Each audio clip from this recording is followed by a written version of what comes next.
Եթերում հերթապամաս հաղորդաշարի կիրակնօրյա թողարկումն է, բարի երեկո, այսօր մեր ծրագրում կարող եք դիտել։ Նա պետք է թանկարժեք իրերը առանց մաքսային հսկողության տեղափոխեր Կրասնոդար և հանձներ տերերին։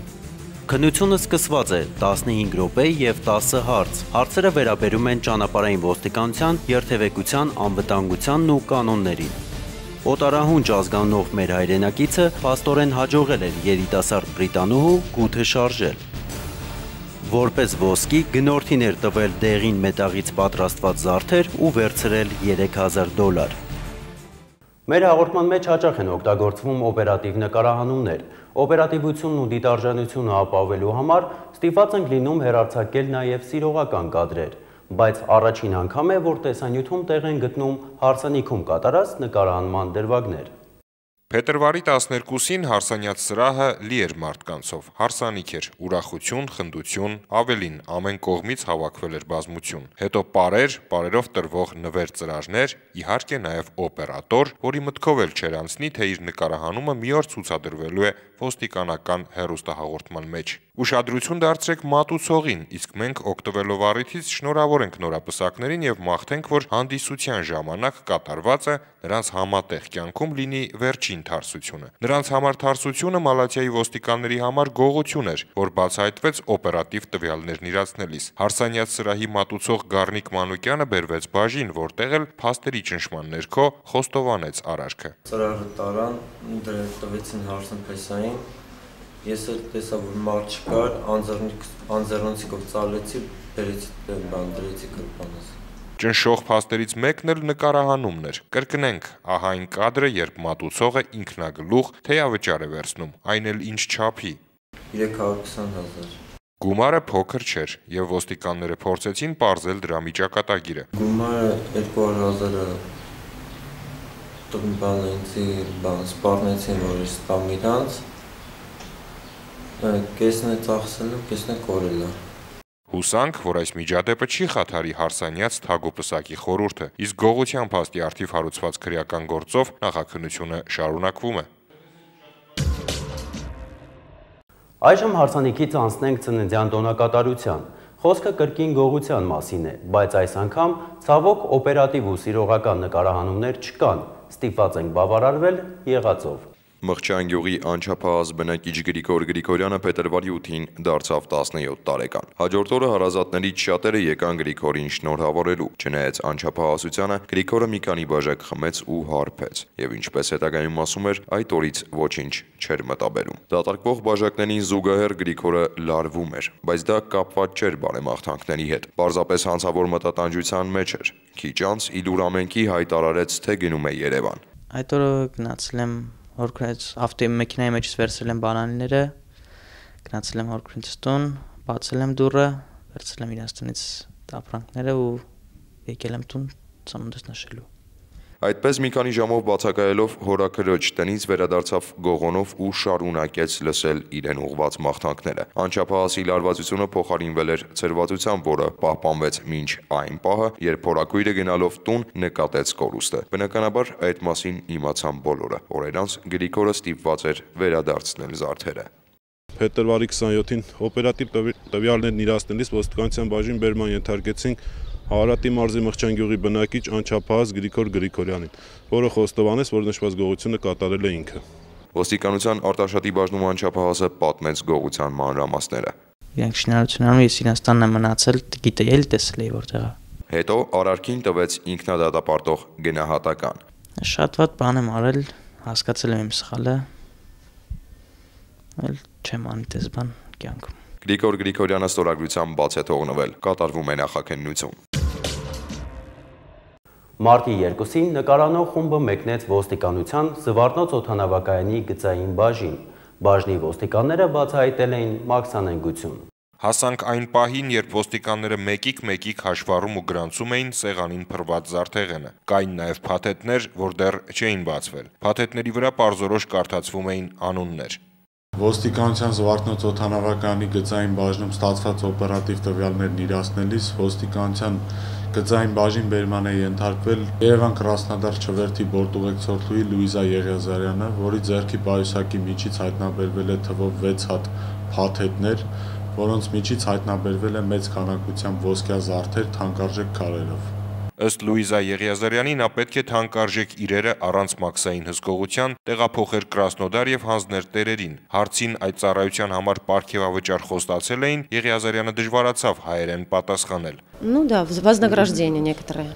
Ոչ միայն խոստացել, այլև տվել էին $400։ Ընդհանուր քաշով 1 կիլոգրամ 285 գրամ զարդեղենն առգրավվել եւ ուղարկվել է ապրանքագիտական փորձաքննության, կատարվում է նախաքննություն։ Հաջորդ 3 տեսանյութը խարդախության մասին է։ Սովորաբար այս հանցատեսակին անդրադառնալուց հետո հեռուստադիտողները ճանաչում են իրենց խարդախասներին ու դիմում ոստիկանություն։ Չի բացառվում, որ այս անգամ էլ այդպես լինի։ Փետրվարի 23-ին հերթական ահազանգը ոստիկանության կենտրոնականի բաժնի աշխատակիցներին հասցրեց հիվանդանոց։ Արագ պարզվեց ինչ է կատարվել ու ոստիկանները համբերատար սպասեցին, մինչև բժիշկները կսթափեցնեին ալկոհոլային թունավորմամբ իրենց մոտ տեղափոխված բրիտանուհուն։ Երբ 36-ամյա Տատյանա Օլիսն արդեն ի վիճակի էր պատմել իր գլխին եկածը, ոստիկաններն առանց շտապելու սկսեցին օպերատիվ զրույցը։ Ծանոթացել էինք օտնոկլասնիկի սոցցանցում։ Ներկայացել էր որպես Ա Դավիդով։ Եվ երբ սկսեց ինձնից փող կորզել, իբր ինքը վատ վիճակում է, իրեն տանջում են, ես գումար ուղարկեցի։ Արսեն Կուրսուայի անունով։ Եվ երբ որոշեցի Երևան ժամանել, նա համաձայնեց։ Ես նրան հանդիպեցի, բայց ինքը բոլորովին այլ մարդ էր։ Ինձ ներկայացել էր ֆոտոմոդել Ռաֆայել Բալզոյի լուսանկարներով։ Ֆոտոմոդել Ռաֆայելը Բալզո։ Ու մինչ Օլիսը կփորձեր վերջակետ դնել իր հուզառատ պատմությանը, քրեականի փորձառու տղաներն արդեն հասկացել էին, որ հապաղել չէր կարելի։ Իրացնելով օպերատիվ տվյալները պարզեցինք, որ Արսենը հանդիսանում է Արսեն Կորյունի Կուրսուան, ծնված 1986 թվականին։ Սույն թվականի փետրվարի 23-ին նրան բերման ենթարկեցինք ոստիկանության կենտրոնականի բաժին, որտեղ պարզվեց, որ Արսենը Տատյանային ասել է, որ ինքը ինչ-որ սպորտսմեն է, ունի առողջական խնդիրներ եւ մարզիչը պարտադրում է, որպեսզի միշտ նա կռվի։ Բայց նա հիվանդ է ուղղից, եթե կռվի, դա վնաս կլինի իր համար, եւ Տատյանան մտերմիկ կապ ունենալով Արսենի հետ որոշել է օգնություն ցուցաբերել նրան եւ նրան տրամադրել է 8000 եվրո։ Օտարահունչ ազգանունով մեր հայրենակիցը փաստորեն հաջողել էր երիտասարդ բրիտանուհու գութը շարժել։ Նախ սոցկայքում հանդես էր եկել իտալացի հայտնի մոդելի լուսանկարներով, հետո այնուամենայնիվ մասամբ բացահայտել էր իր անձը, սակայն այս անգամ էլ իբր ծանր առողջական վիճակում գտնվող անհաջողակ մարզիկ է։ Երիտասարդ կինը ոչ միայն չէր հիասթափվել, այլև կարեկցել էր ու փաստորեն համալրել Արսեն Կուրսուայի կողմից խարդախված, խաբված ու կողոպտված կանանց շարքը։ Բողոքող կա, որ ես ասեմ։ Այո, ոստիկանները հիմնավոր կասկածներ ունեն, որ բողոքողների թիվը շուտով կհասնի 1 տասնյակի։ Հետաքննությունը վարում է ոստիկանության Շենգավիթի բաժինը։ Արարատի մարզի Այգեզարդ գյուղի բնակիչ 1980 թվականին ծնված Արթուր Գասպարյանը կալանավայրից դուրս էր եկել 8 ամիս առաջ։ Ազատազրկվել էր գողության եւ խարդախության համար։ Սովորական ապակու կտորները ադամանդի տեղ իրացրել ու ստացել էր $4000։ Ազատությունը վերգտնելուց հետո երիտասարդը կյանքի երթուղին չփոխեց։ Փող էր պետք, որը որոշեց ոչ թե վաստակել, այլ Օպերատիվ տվյալներն իրացնելիս փետրվարի 27-ին խարդախություն կատարելու կասկածանքով ոստիկանության Արտաշատի բաժին բերման ենթարկվեց Այգեզարդ գյուղի բնակիչ Արթուր Գասպարյանը։ Արթուր Գասպարյանը դարձյալ խարդախեց եւ ամփոփող ձեռագրով որպես ոսկի գնորդին էր տվել դեղին մետաղից պատրաստված զարդեր ու վերցրել $3000։ Զարդերն էլ անձամբ էր հարգավորել, այնպես որ իսկական ոսկուց տարբերելը այնքան էլ հեշտ չէր։ Գասպարյանի հարգավորած ոսկեղենն ուղարկվել է փորձաքննության։ Արթուր Գասպարյանը ձերբակալված է, կատարվում է նախաքննություն։ Փետրվարի 24-ին ոստիկանության Նոր-Նորքի բաժնի Ավանի բաժանմունքի աշխատակիցներն օպերատիվ տվյալներն իրացնելով խարդախություն կատարելու կասկածանքով բերման ենթարկեցին 1983 թվականին ծնված Քրիստինե Շահնազարյանին։ 29-ամյա Շահնազարյանը ոսկու առևտրով զբաղվելու պատրվակով մի շարք քաղաքացիներից խաբեությամբ եւ վստահությունը չարաշահելու միջոցով վերցրել է շուրջ 30,000 ԱՄՆ։ Ոստիկանների հիմնավոր կասկածներ ունեն, որ Քրիստինե Շահնազարյանի գործողություններից տուժածների թիվը մեծ է։ Նրանք կարող են դիմել ոստիկանության Ավանի բաժանմունք, կատարում է քննություն։ Փետրվարի 29-ին ոստիկանության Նոր-Նորքի բաժնի աշխատակիցները հայտնաբերեցին ապօրինի պահվող զենք զինամթերքի աննախադեպ զինանոց։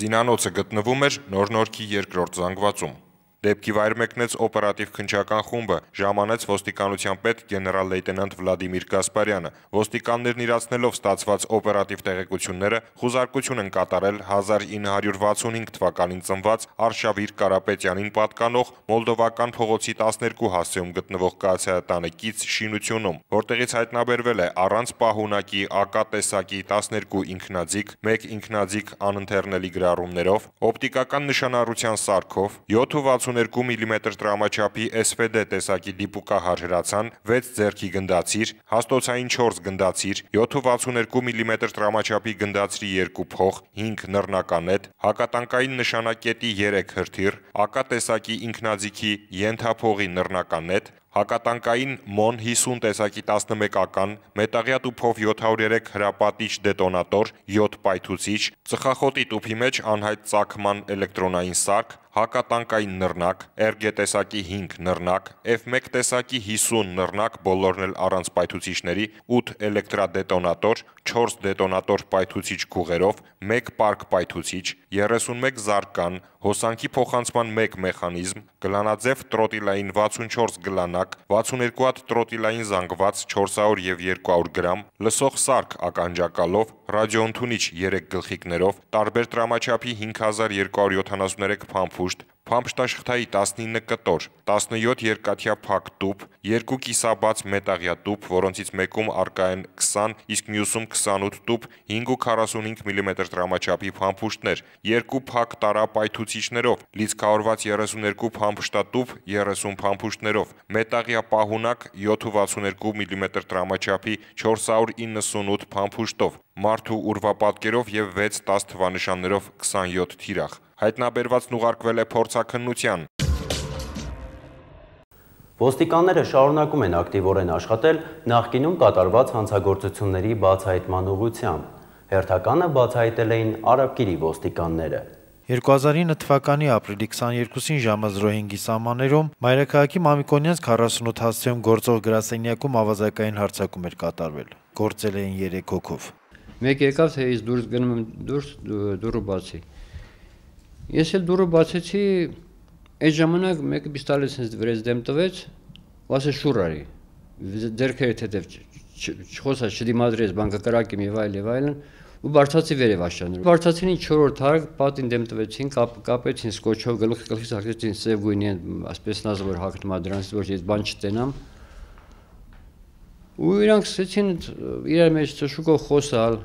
վազվզել, դրան ջարդոցի ձեն լսեցի։ Էտերի մոտ կանգնած էր, անդադ ասում էր չխոսած, ձեն չհանեց։ Բացել էին չհրկիզվող պահարանի դուռն ու հափշտակել 14 միլիոն դրամ։ Չնայած ոստիկանների ցուցաբերած մեծ ջանքերին գործն այն ժամանակ չբացահայտվեց։ Բայց դա դեռ չէր նշանակում, որ հանցավոր եռյակը կարող էր հանգիստ շունչ քաշել, համարելով, որ խուսափել է անխուսափելի պատժից։ Համարյա 3 տարվա վաղեմությամբ դեպքի մասին վերջերս ոստիկանության քրեական հետախուզության գլխավոր վարչությունում օպերատիվ տեղեկություններ ստացվեցին։ Դրանց իրացումը իրավապահներին դուրս բերեց ավազակային հարձակումն իրականացրած անձանցից 2-ի հետքի վրա։ Ոստիկանների օպերատիվ տեսադաշտում էին հայտնվել Երևանաբնակ 29-ամյա պատվական Միսակյանն ու Արագածոտի մարզի Ծաղկաշեն գյուղի բնակիչ 37-ամյա Սիրակ Սարգսյանը։ Փետրվարի 24-ին ոստիկանության քրեական հետախուզության գլխավոր վարչության եւ Արաբկիրի բաժնի ծառայողների համատեղ գործողություններով նրանք բերման ենթարկվեցին ոստիկանության Արաբկիրի բաժին, որտեղ տարված աշխատանքների շնորհիվ ոստիկանների կասկածները հիմնավորվեցին։ Միսակյանը խոստովանեց, որ հիշյալ ավազակային հարձակումը կատարել է ինքը, Սիրակն ու 37-ամյա Սերգեյ Միրզոյանը։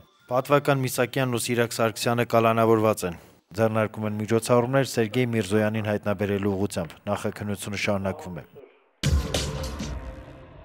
Ոստիկանության Գորիսի բաժնի կողմից որպես անհայտ կորած որոնվում է 1996 թվականին ծնված Սերգեյ Բաղդասարյանը, որը 2012 թվականի մարտի 1-ին տնից դուրս է եկել եւ մինչ օրս չի վերադարձել։ Վերջին անգամ նրան տեսել են Գորիս քաղաքի կենտրոնական հատվածում։ Սերգեյ Բաղդասարյանի արտաքին նկարագիրն է, հասակը 150-ից 155 սանտիմետր միջին կազմվածքով, դեմքը երկարավուն։ Հագին եղել է սև տաբատ, սև բաշկոն։ Սերգեյ Բաղդասարյանի վերաբերյալ որևէ տեղեկություն ունեցողներին խնդրում ենք դիմել ոստիկանության Գորիսի կամ մոտակա բաժին կամ զանգահարել 590704 102 հեռախոսահամարներով։ Մեքենա վարելու համար առաջին ու ամենակարևոր պայմանը մեքենա ունենալուց էլ առաջ վարորդական վկայականի իրավունք ունենալն է, իսկ դրա համար անհրաժեշտ է սովորել երթևեկության կանոնները և հանձնել քննություն։ Սելացող ժամանակին զուգահեռ ակտիվանում է ավտոմեքենա գնելու ցանկությունը։ Հետևաբար վարորդական իրավունք ստանալու անհրաժեշտություն է առաջանում։ Առաջնահերթ խնդիր է դառնում քննություն հանձնելը։ Որակավորման քննություններն ընդունվում են երկու փուլով։ Առաջինը տեսականն է, որի ընթացքում ստուգվում են քաղաքացու տեսական գիտելիքները։ Գործնական քննությանը ստուգվում է մեքենան վարելու ձեր հմտությունը։ Մինչ քննական սենյակ մտնելը պետք է վճարել 3000 դրամ հաստատագրված գումար բուն քննությանը մասնակցելու համար։ Անդորրագիրը ստանալուց հետո հաշվառման քննական ստորաբաժանման աշխատակիցը ձեզ ուղեկցում է քննասենյակ ու ծանոթացնում դիմում գրելու կարգին։ Դրա համար անհրաժեշտ կլինի ձեռքի տակ ունենալ անձնագիր։ Դիմումը պատրաստ է, մնում է ներս անցնել ու հանձնել փաստաթղթերը աշխատակցին։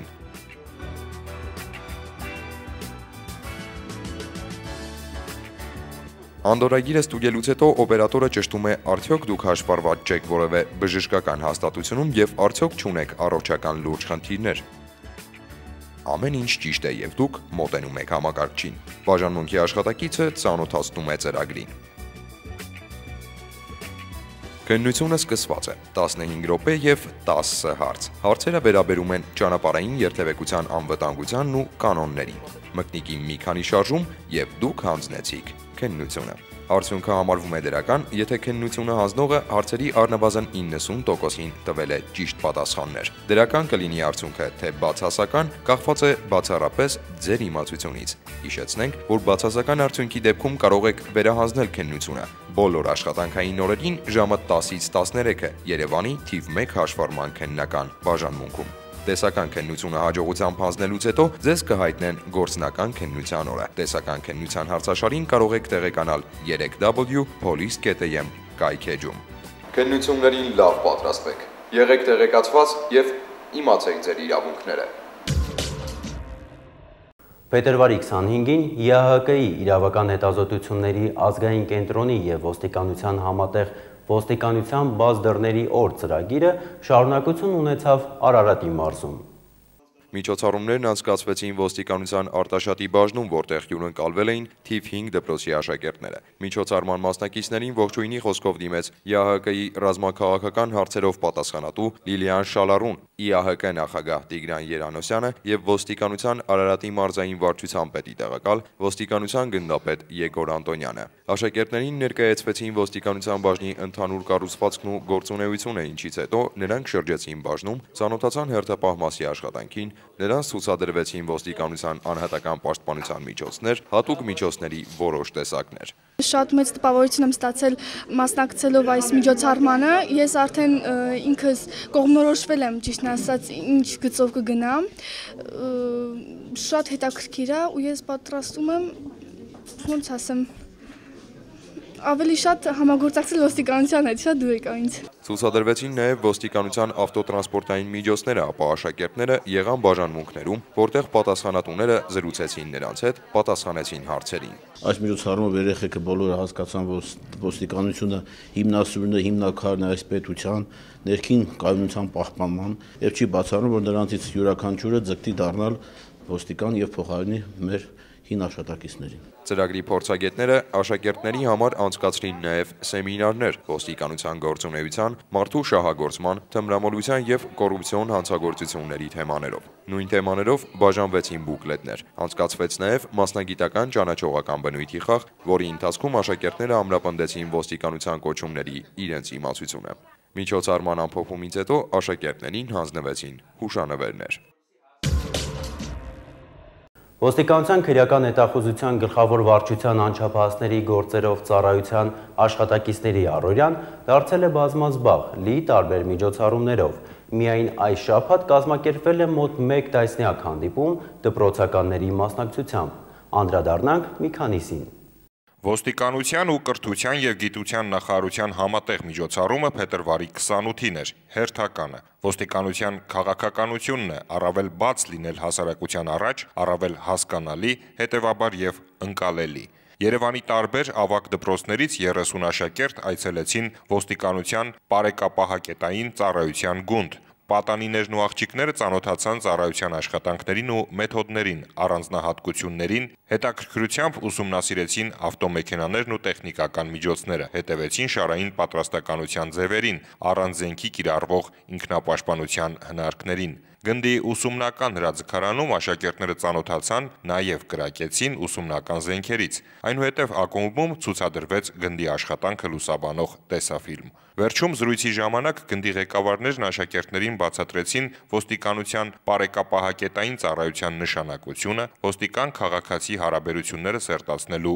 կարևորությունը։ Այցելությունները շարունակվելու են, քանի որ անհրաժեշտություն կա եւ պատանիների ու աղջիկների, եւ հասարակության, եւ հենց ոստիկանների համար։ Այսպես է ամրանում փոխադարձ հավատը, իսկ երեխաների աչքերին ուղիղ նայող ոստիկանը չի կարող չլինել խոհեմ, հայրենասեր, պատվախնդիր, արդարամիտ, հետևողական, օրինապահ ու անաչառ։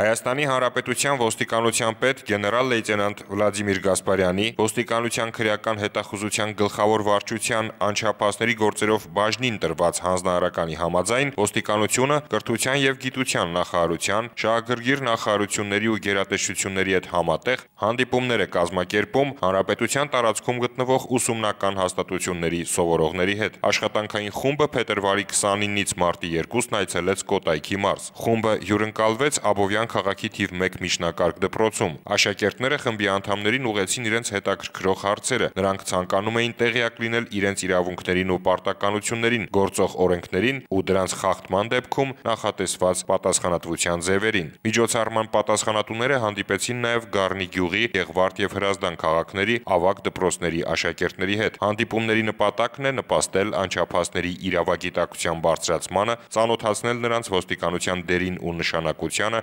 պետության կայացման գործում եւ անմիջական զրույցների արդյունքում ամրապնդել անչափահասի վստահությունը ոստիկանության հանդեպ, ինչպես մայրաքաղաքում, այնպես էլ մարզերում։ Դուք կարող եք դիտել եւս մեկ տեսանյութ, իսկ մեր հաղորդումը մոտեցավ ավարտին։ Կհանդիպենք հաջորդ կիրակի։ Ցտեսություն։ Փետրվարի 29-ին ոստիկանության Արմավիրի մարզային վարչությունում անցկացվեց սեմինար վարչության ենթակա բաժինների բոլոր տեղամասային տեսուչների մասնակցությամբ։ Խորհրդատվությանը ներկա էին ոստիկանության Արմավիրի մարզային վարչության պետ ոստիկանության գեներալ-մայոր Արամ Զաքարյանը, Արմավիրի մարզային դատախազ Հակոբ Ղարախանյանը եւ ոստիկանության հասարակական կարգի ապահովման վարչության պետի տեղակալ ոստիկանության գնդապետ Կարեն Մեհրաբյանը։ Բացման խոսքով հանդես եկավ մարզային վարչության պետը։ Նա նշեց հանցավորության դեմ պայքարի գործում տեղամասային տեսուչի առանձնահատուկ կարևորության դերը եւ հորդորեց քաղաքացիների շրջանում վստահությունն ամրացնելու, հասարակական կարգի ապահովման, հանցագործությունների բացահայտման աշխատանքներում նրանց ներգրավելու նպատակով հաճախակի դարձնել շփումները տեղամասերի բնակչության հետ։ Տեղամասային տեսուչը պետք է լինի գրագետ, պարկեշտ, կրթված եւ ունենա բարեկիրթ քաղաքացու կեցվածք, ոստիկանական կեցվածք, իր արտաքինով, իր մակարդակով, իր ինտելեկտով, որտեղ ինքն է անմիջական շփվում քաղաքացու հետ։ Ոստիկանության Արմավիրի մարզային վարչության պետն իր կողմից շնորհակալագիր հանձնեց տեղամասային տեսուչ ոստիկանության մայոր Գևորգ Մկրտչյանին։ Խորհրդատվությանը ելույթ ունեցավ նաև Արմավիրի դատախազ Հակոբ Ղարախանյանը, ով կարևորեց տեղամասային տեսուչի կողմից օրինականության խիստ պահպանման անհրաժեշտությունը, մաղթելով նրանց անփորձանք ծառայություն։ Հայաստանի Հանրապետության ոստիկանության պետական պահպանության գլխավոր վարչությունը հայտարարում է ընդունելություն ենթակա ստորաբաժանումներում ծառայության անցնելու համար։ Դիմել կարող են Հայաստանի Հանրապետության մինչև 30 տարեկան այն քաղաքացիները, ովքեր անցել են պարտադիր զինվորական ծառայություն, տիրապետում են հայերենին, ունեն միջնակարգ կրթություն, առողջական վիճակով եւ ֆիզիկական պատրաստակամությամբ համապատասխանում են ոստիկանության ծառայողին ներկայացվող պահանջներին։ Ծառայության պայմաններին կարելի է ծանոթանալ պետական պահպանության գլխավոր վարչության կադրերի բաժնում, Հասեն, Երևան, Խորենացու փողոց 217, հեռախոս 57 02 74։ Դիմողները պետք է ներկայանան անձնագրով, զինվորական գրքույկով, ատեստատով կամ դիպլոմով։